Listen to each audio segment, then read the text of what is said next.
Shout out guys sa akong number 1 nga follower, si Kagawad Honorable Christian Ayan is Abarilla o Barangay Dawis.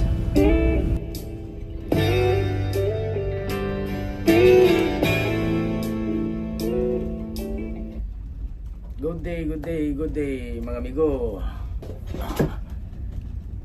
Shout out dahil sa tanan taga Dawis, no? Sa lahat ng mga kaibigan ko dyan sa Dawis, Barangay Dawis, shout out ninyo na. Sa mga kagawad, sa chairman, sa mga functionaries, BHW, CBO, Lupon, God bless you all.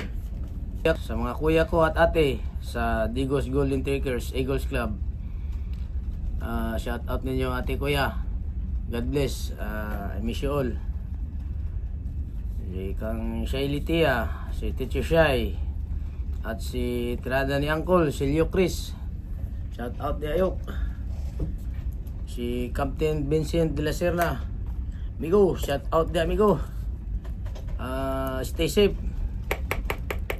come home safely, shout out dia.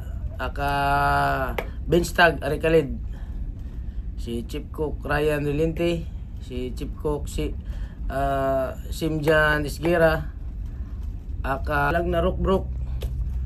So mga kaibigan natin to sila, no? Mga magagaling na Chief Cook. I-follow niyo sila sa reels nila kung gusto niyo ng mga technique na masarap na luto. To magagaling na mga Chief Cook to. Si Chief Engineer Rodel Peralta, aka RG Chok, dati Lord Chok to, ngayon RG Chok na. Sir, shout out.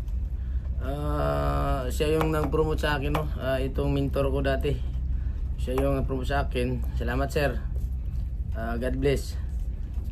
Si Bantoy, si Ivan Redor sa Dubai, doon sa Baybay. Sabi niya sa akin dati, mag-abroad siya para mamuti siya. Abot lang kakaroon kung natinood ba, dugay na po may makita. Unta, hinaot ko nga namuti na to. Paano masabi? Ban. Sa tanan nga taga Japan nga akong silingan, mga pare, mare, at siya akong mga agaw, shout out ninyo diya tanan. God bless. Ang pag-usapan naman natin ngayon about sa onboard purifier namin. So alamin natin how it works. Kung sa atin sa lupa, sa mga sasakyan natin na lagi tayong nag-change oil, so dito sa barko hindi, kasi tunit nila, hindi litro ang pinag-usapan nito, tunit nila. Sa main engine, ang capacity niya 15 tons. Sa tatlong generator, 800 liters each. Tatlo sila, so 2.4. Mga ano natin sa gearbox ng purifier, compressor, bilge pump, etc. Hindi na kailangan ni purify. Change oil na diretso yan kasi ano lang yan siya, mga 5 liters lang ang capacity niyan. So yung langis na ginagamit dito sa barko, special to siya. Langis intended sa mga marine machineries dahil exposed siya sa dagat, so prone siya sa kalawang. So ibase natin sa atin na per liter, sa mga pinakababa na lang, yung pinakamura 200. So ang main engine 15 tons plus sa generator tatlo 2.4 tons equals 17.4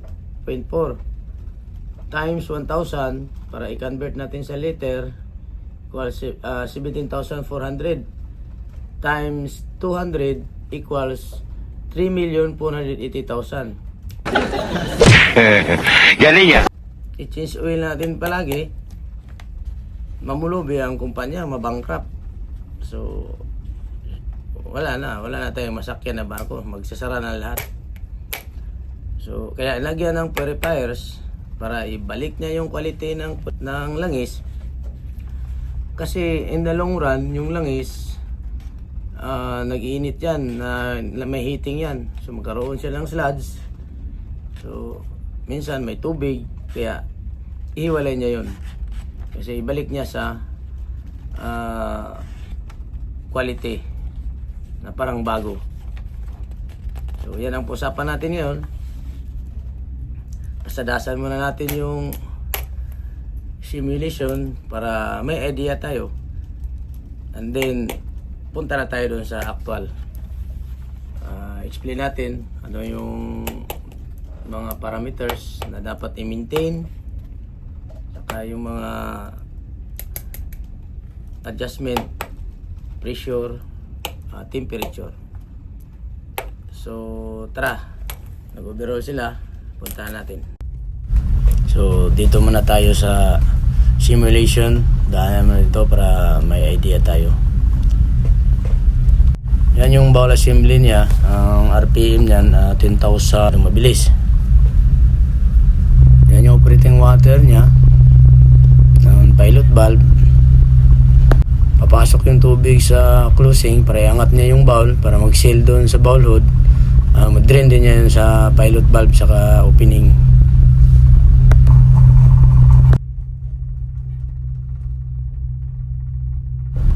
Una, tubig muna. Yan ang tatawag na sealing water. Mas mataas yung density ng tubig kaysa langis. Yung langis nasa ibabaw lang, kaya hindi siya magsuka. Followed by dirty oil na.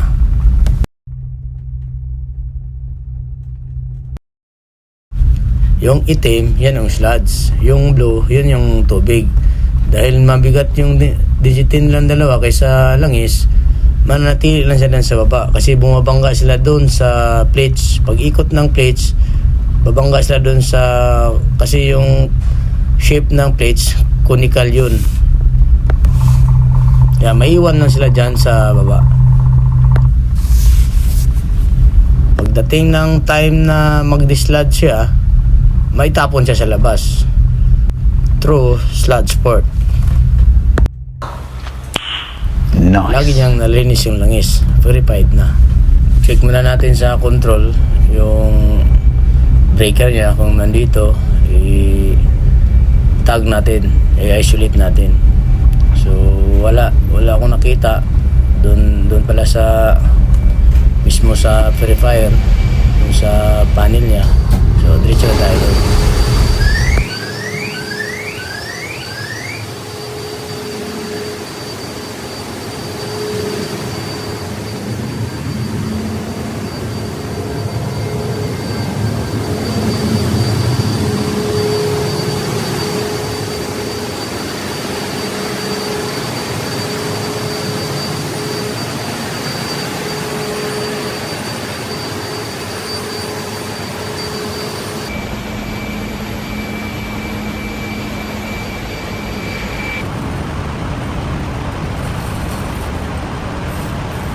Tinanggal na nila yung cover para iangat na yung bowl hood.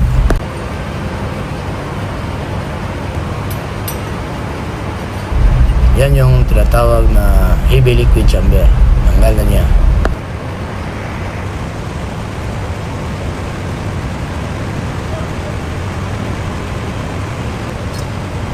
Yan naman yung gravity disc saka yung nut ng impeller.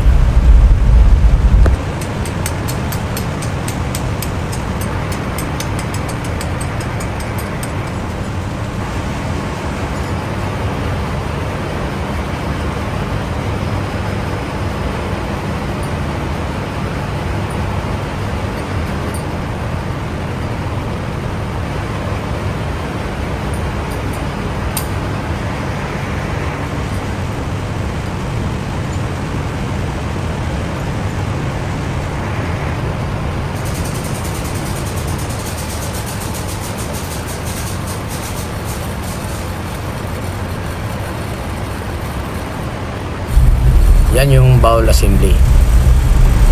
Iangat na nila yan, ilagay doon sa dismantling table.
bowl hood.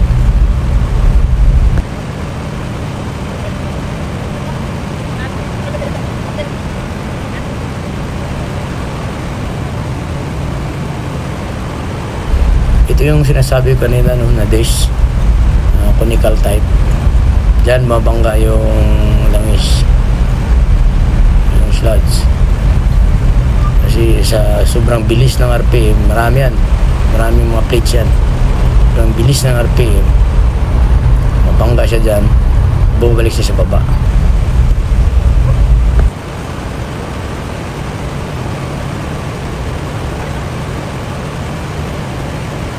Ito namang sunod na tatanggalin, yan ang tatawag na sliding bowl. Magsisilya sila doon sa bowl hood, mag-aabot yan, kaya hindi makalabas yung liquid doon sa loob.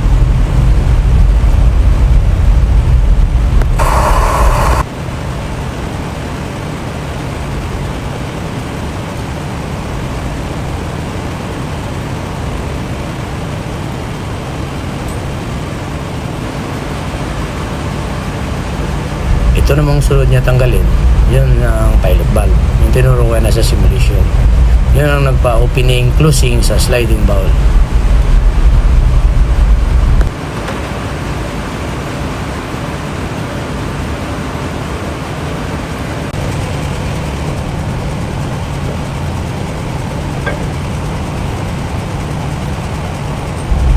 Ibabad nila muna sa chemicals, yung tawag na chemicals na yan, yung disc cleaner. So 24 hours, linis na yan. Tanggal lahat yung mga carbon niya. Ito yung disc, yung sinasabi.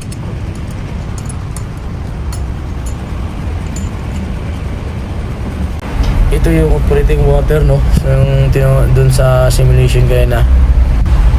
Ito yung opening, closing, and sealing ng water, solenoid valve. So, yan ang sealing. Hininti natin yung heating ng oil sa 92 to 98 dahil para protektahan yung sealing water na hindi mag-evaporate, dahil para hindi siya kumulo. Kasi pag nagkulo yun, mag-evaporate. At your service, Bido TV Dawish Chip. Mayroong naniniwala pero mas marami yung nanghihinala.